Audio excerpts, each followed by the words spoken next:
proud to introduce a very close friend of mine. She's been on the show before. She's a multiple New York Times bestselling author, and her expertise when we're talking about reset is really wealth and finances. How many of you would like to reset, make a reset in that area? Okay, wonderful. I'd like to introduce to you my friend, and I just have one of her books, of her many books here, Nicole Lapin. Nicole, are you here? Yeah. You're so Hi. awesome. I love your energy. I've missed Thank you. you. Thank you for doing this. When we were talking and we had all these requests, I asked people here. We have 1,000 people here live on Zoom. We have people watching all of our Facebook pages.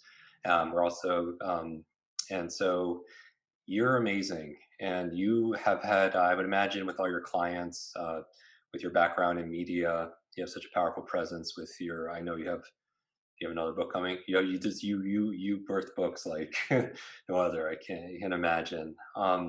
People are concerned Birth about humans. I just birth books. Yeah. Rich Bitch, Boss among. Bitch, Becoming Superwoman. I just signed a 7-book deal. Last time I was on your show, I was totally adamant that I was closed for business. I'm like, Jim, you know me. Like, I'm taking book birth control. I am tying my book tubes. We are donezo. And, whoopsies, just got preggo with septuplets. So that's happening. Well, I mean, it's so wonderful that you share. You're able to, through your books and through your platform, share incredible, usable, practical knowledge. And we're talking this theme of this conversation, and I know we only have you for a little amount of time. We're going to the top of the hour. Is really about resetting. Sometimes people. I mean, how many of you want to reboot 2020, especially in the area of your wealth and your money? And so, Nicole, where do people start? I mean, like, have you seen a year like this before? So, first of all, the place to start is admitting you have a problem. Like a lot of recovery programs, that is always the first step. And I think we all have problems. Listen, I have more issues than Vogue. So the only problem you can't fix is the one you ignore. And Diana, I'm reading all of these amazing comments as we're going. Diana just said that she's scared of the numbers. And that's a really good place to start this conversation, because so many people, and women in particular, tell me they're freaked out by the numbers or freaked out by the math of getting their financial life together. And I gotta say that all of the numbers, all of the math, like a fifth grader can do. It is the emotional part that is the hardest part of getting our financial life together. It is the enemy between our ears. It's the mean girl or the mean guy inside your head that we have to tell to take several seats. Because, yeah, listen, we don't learn this stuff in school, Jim. I mean, we learn how to dissect a frog in some cases, or the Pythagorean theorem. We don't learn how to do a budget or a taxes or a business plan, and that is bananas. But that's also no excuse for burying your head in the sand. I grew up in an immigrant family, super broken home. Like, I didn't learn anything about stocks or bonds. Forget about it. Like, I didn't have a silver spoon in my mouth. I barely had a spoon of food in my mouth at times growing up. So, like, if I could do this and I could join the language of money, I gotta tell you and everybody listening that I promise you can too. I'm the least likely person to not only get my own financial life together, but be talking to the world about it. I was on CNBC and Bloomberg talking to like the richest, most powerful dudes in the country. Me, the girl who thought her boyfriend in high school was gonna go into gardening when he told me he wanted to be a hedge fund manager. Like me, that girl. If I could do it, I promise you could do it. That's amazing. We had this conversation with people in here about school and how they teach you these things like Pythagorean theorem, but not taxes, because there's no like Pythagorean theorem season, but we're not really prepared. So, what would your advice be for everyone that's watching right now? Where do they start if they feel overwhelmed, if they feel confused, if they feel a little scared? With where can we start? So, looking at the numbers, not getting over that fear of it. Getting over the fear of the numbers and breaking it down into baby steps. All of my books are 12-step plans. First, because admitting you have a problem is the first step, but also that anything intimidating broken down into baby steps is much easier to tackle. And I think that when you're starting a reboot for 21, I think that a great place to start is to come up with a basic spending plan. I mean, I'm sure you're bringing on folks talking about eating and health and stuff like that. Think about a financial diet in the same way you would think about a regular diet. Allow yourself small indulgences. Like, I argue for the morning latte. So many so-called financial experts and pundits and stuff tell you don't buy a morning latte and that's going to be your ticket to financial freedom. Oh, hell no. Like, that is the worst advice I have ever heard, ever. That just doesn't make sense to me. You cannot deprive yourself into wealth. That is the wrong advice.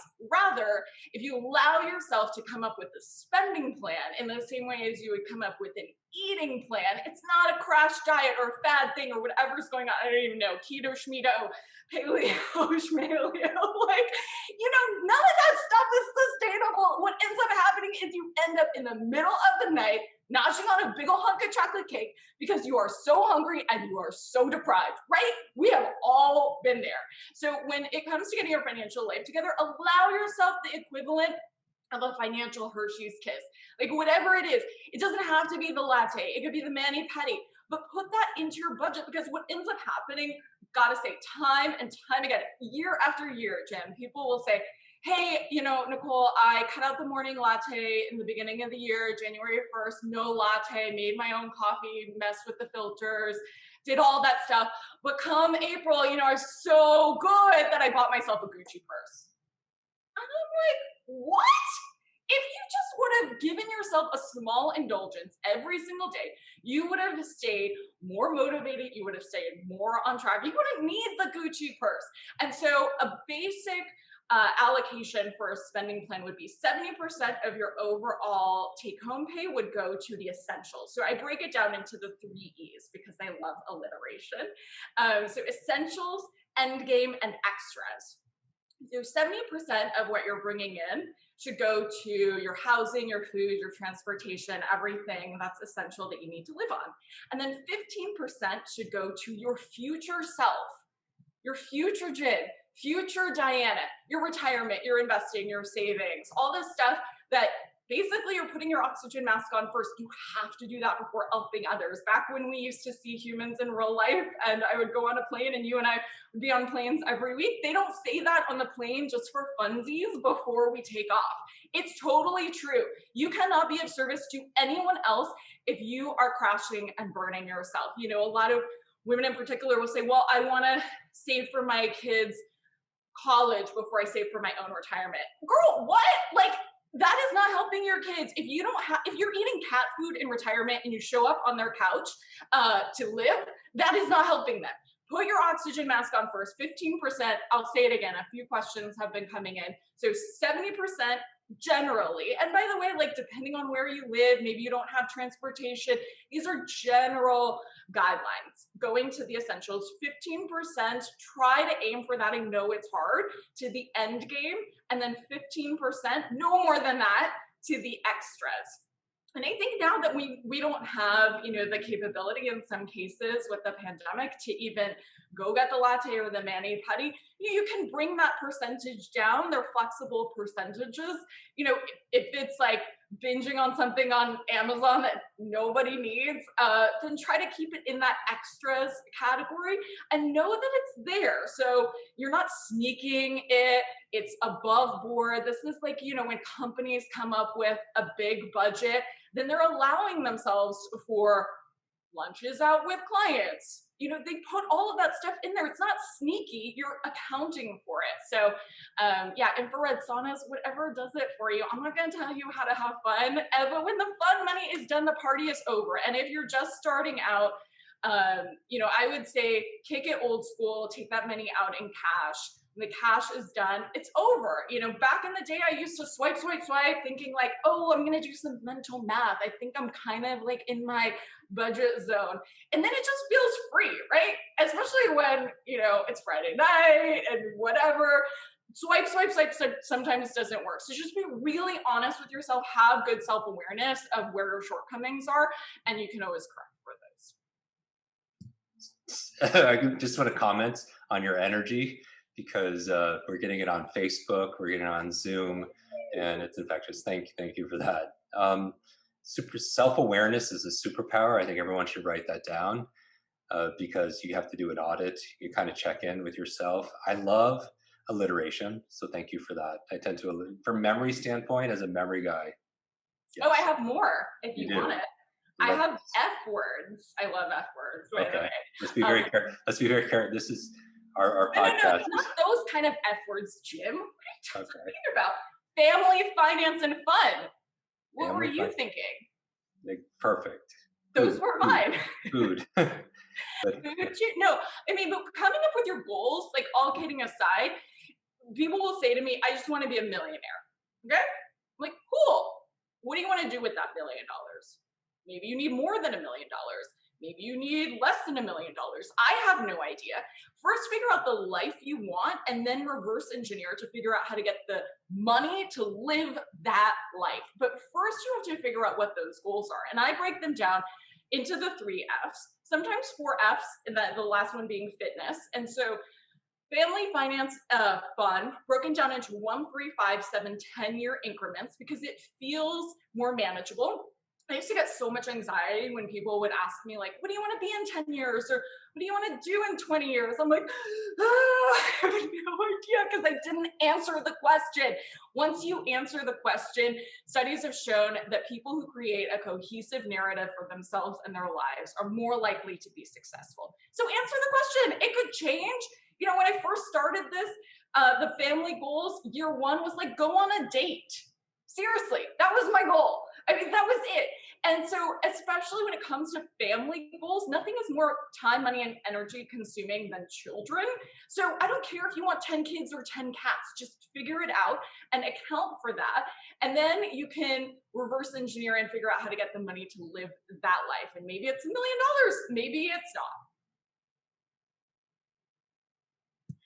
you speak as quickly, faster than I do, which is a I testament. know I I want love to get this. in so much information because you were like, it's only 20 minutes, but I have so much to say.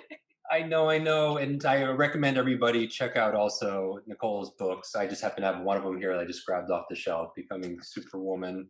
Your Oh, I other have to get books? you a new one. That was the old. No, no, I have a lot of galleys that Oh, you've sent me over the years. Also, wait for absolutely. that 20 bucks, Jim. I approve. Rich bitch approved. Order it now. All right, what's the biggest mistake people are making right now with their money? Or one tip you would think about for 2021, where things are going. I know there's a lot. Your energy is contagious. Oh, good. Nicole, you are the Money is best. awesome. Like, people are so freaked out by money. And I'm like, I'm sorry. Money is amazing. I've had money, I've had no money, and I can tell you that having money is way more fun. So I think we need to reframe our mindset around money. Come to a place from aspiration, not deprivation. And I truly think your finances will follow. Like, it's total BS when people say think thin to be thin. Like that's also not my category. That doesn't work. It's like eat less and go to the gym, right? But when it comes to finances, your mindset matters so, so, so much. And by the way, all of our relationships, if you want to get to the heart of the issue, it's usually about money. It's the conversations with our spouse about money. It's telling how do we get our friends to pay us back about money. Those are the things that trip us up the most. So trying to get over that, and then for blocking and tackling, I would say think about negotiating everything, all of your bills, the APR on your credit card. Can y'all, like, I don't know how to do this. I'm terrible with the Zoom stuff, but can you sort of vote and tell me how many people have negotiated the APR on their credit card, the interest rate on their credit card? I have a feeling that not a lot of people have because every time I used to go to events in real life, not a lot of hands would go up because they would say, oh, but it comes on a fancy piece of paper with a letterhead from a bank. And so that must be gospel. Oh, no, nothing is gospel. Like the worst thing that they will say is no. But the answer is always no if you don't ask. So the APR on your credit card is huge. If you can get a few percentage points down, then that makes a world of a difference. That's like more than all the lattes in all the land for all the people on this Zoom call. So focus on getting the percentages down. Think about negotiating medical debt, all of your major bills. My favorite sport is negotiating. It's like the only cardio I'm doing these days anyway. So once you start getting into this, you'll feel like your hard earned money, you might as well fight for it. And once you start getting yeses, you'll just want to do it more and more. And of course, negotiating for your salary, negotiating for a raise, you can still do that during a pandemic. I have unconventional advice. I have unconventional advice, as you know, in general, but about that too, where I would say throw out the number. We've often been told like not to throw out a number because you're negotiating against yourself, but I say throw out a ridiculous number. If you're negotiating your bills, throw out a really, really low number or maybe even zero, because you'll never get there if you don't start where the conversation is. Usually you land in the middle, but throw out the most ridiculous number when you're negotiating in any way, high or low. Oh wait, I can't hear you. So here Okay. we go. The power of mindset. We talk about mindset a lot in my work because you could have this incredible method for doing it. But what's the mindset usually people have about money? Is it something? What are the lies people tell themselves that hold them back, that make them sabotage? Is it that they don't deserve it? Is it are they have a fear of success? Do they have a fear of failure? Do they procrastinate with their taxes or procrastinate with calling their credit card company to negotiate? What's the impetus there that has to be dealt with inside? It's all of those things. It's I'm not worthy, I'm not good enough, a guy will figure this out for me. It's Uh, burying your head in the sand. It's like not stepping on a scale because then it's not real. It's not opening your bills because it's not real. I mean, I think that again, the biggest enemy is between your ears when it comes to that, and changing your mindset is everything. I think that when we start having that negative self talk, then we just get ourselves more and more in a hole, and it's harder to get ourselves out of debt. It's harder to grow wealth. And we cannot grow wealth if you take nothing else out of this conversation, but you will never budget your way. You will never save your way, and your salary will never be enough to grow wealth on its own. You have to get into the investing game. So my first book, Rich Bitch, I talk about a 12-step plan to get your financial life together finally. And so that is budgeting, renting, or buying a house, leasing a car, which I think is the biggest scam in the history of the world, but that's another Zoom, or buying, investing, retirement, insurances, trusts, wills, all of that stuff, all of the basics. My book that's coming out in 22 that I'm finishing now, that I'm birthing now, will be about how to grow wealth. And that's really the next step of this. Getting your basic financial life together is awesome. But in order to create wealth, not only for yourself, for your family, you have to get down with the idea of investing.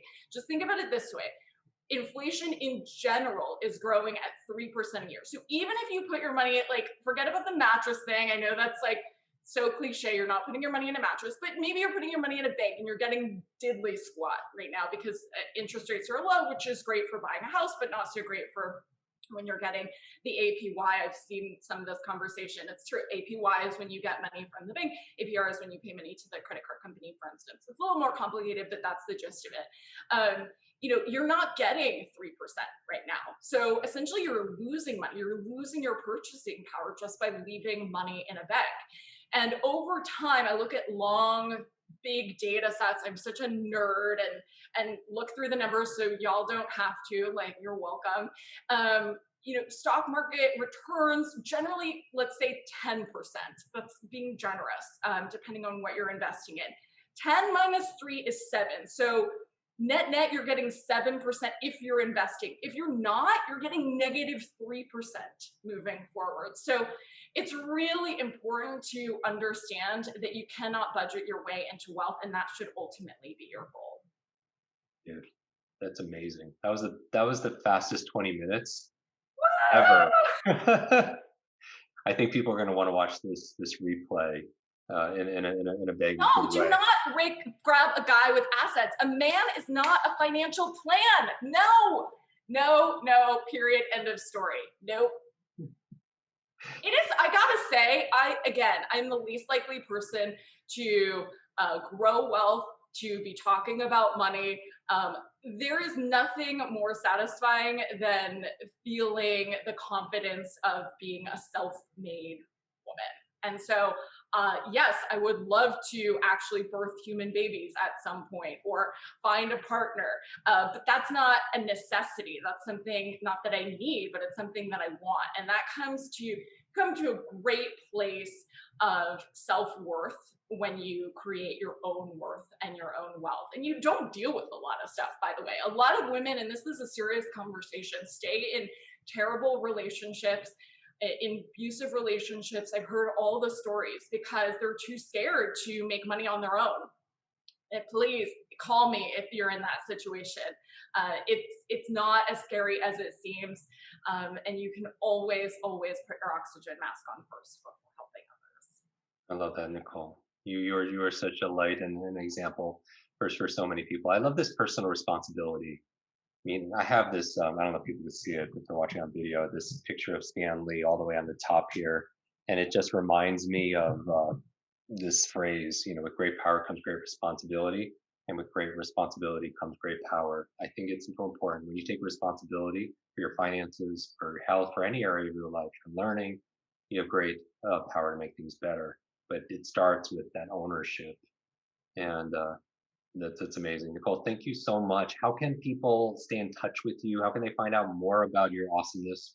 Yay! Well, please, and I think in addition to that, Jim, the last thing I'll say is that, yeah, money is a language like anything else. If we went to Mm.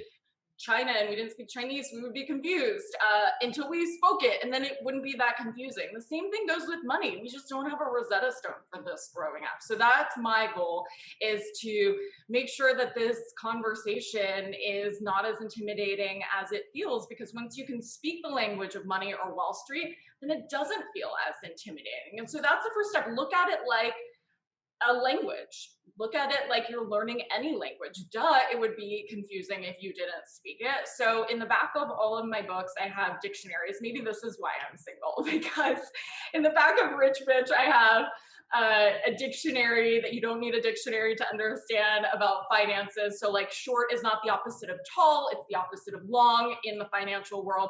It just means something's going in the pooper. Equity is just a fancy word for stop. Like, that's it. It's not that complicated, guys. I promise.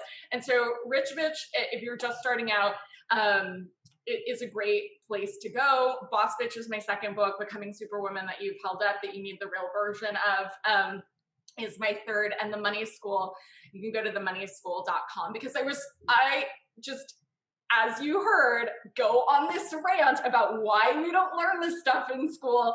And so I did it for so many years that I was like, oh, I'm just gonna make my own school. How about that? So themoneyschool.com, where I'm the least likely professor, but it's 12 modules of videos, quizzes, worksheets, like the whole thing. We get into it.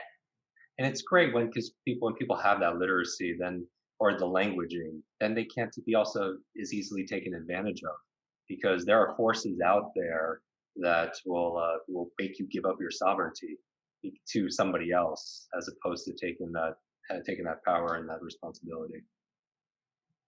Absolutely. I think once you join the conversation, you can fully be empowered. Like I said, I thought I was going to smile and nod and not join basic money conversations for my entire life and just be blissfully clueless until I needed a job and I got myself into debt, which I talk very openly about. And I needed to figure out how to get out of it the hard way. And I was offered a job on the floor of the Chicago Merc, knowing nothing about finances. And I was like, wow, I figured out harder things in life. I think I can do this, which I did. I thought the Chicago Merc was a mall, by the way. So that's how I learned how to speak the language of money, then spoke it to world, now teaching other people about it. But once you speak that language, I'm telling you, stop smiling and nodding, join the conversation. Yeah, let's do it. Everyone, take a screenshot of this conversation right now, whether you're watching on Zoom, you're watching Facebook, wherever you have to be watching it. Tag Nicole, tag myself, and share. What do you want them to share in the post? Because I feel like when you teach it, you get to learn it twice. But what can they share with their fans, their family, their friends? when they repost this dialogue we're having. Like one challenge or one idea or something that they're doing. What's one thing they could do? Small, simple step. Small, simple step. A kiss is actually a great simple step. Is keep it simple, sister. You know, I know that we've heard it the other way. I would never talk to my audience that way. Like, keep it simple, sister. Like, it's actually not that complicated. If you're was just having a conversation before this about a basic asset allocation, and it's just taking your age in bonds is the best way to start. So I'm 36, so I would take 36% in bonds roughly, and the rest in stocks if I'm looking into my 401k, which is a great time to do, or looking into any other investments that I have. So it's like really keep it simple. You don't have to go into all this complicated stuff. I get so many questions about like Bitcoin and crypto and Forex. Like, no, just index funds and chill, y'all. I want that on a shirt. Index funds and chill. Warren Buffett, one of the greatest investors of our time, said that the greatest advice he would give is to put your money in low cost S&P 500 index funds, which is basically taking a whole bunch of the S&P 500, which are the biggest 500 stocks. We need so many more sessions, Jim. You asked me for one phrase, and I'm going into like this whole monologue about the stock market. But yes, index funds and chill, or keep it simple, sister. You pick. And so thinking is And good. Nicole Lapin is where you pick me. Yes, thinking is good, but overthinking and wanting to be perfect can cease all progress. So break it down. Inch by inch is this inch. Yard by yard is too hard. Check out Nicole on social media. You could tag her, tag myself. I'll repost some of our favorites. I'll actually send a copy of Nicole's latest book to one random person just as a thank you for sharing. And Nicole, thank you for being the superwoman and wearing the cape that you do. Bye. Thanks, Jim. Appreciate you. I'll come back anytime. Yes. Thanks, everybody. Hi, Kwik Brain, it's your brain coach. I want to thank you so much for watching this video. 3 things to do. Number 1, make sure you share this, because when you teach something, you get to learn it twice. Update your learning so you can update other people's learning as well. Number 2, make sure you subscribe to this channel so you don't miss a thing, because if you miss a video, you miss a lot. And finally, make sure you hit that bell so you're notified and you find out when we put out the latest and the greatest. One extra thing, if you want really close attention, then text me. Here is my phone number, 310-299-9362. Did you remember that number? 310-299-9362. Shoot me a text and we'll stay in touch. Ask me your burning question. And I wish your days be full of lots of life, lots of love, lots of laughter, and always lots of learning. I'll see you in our next video.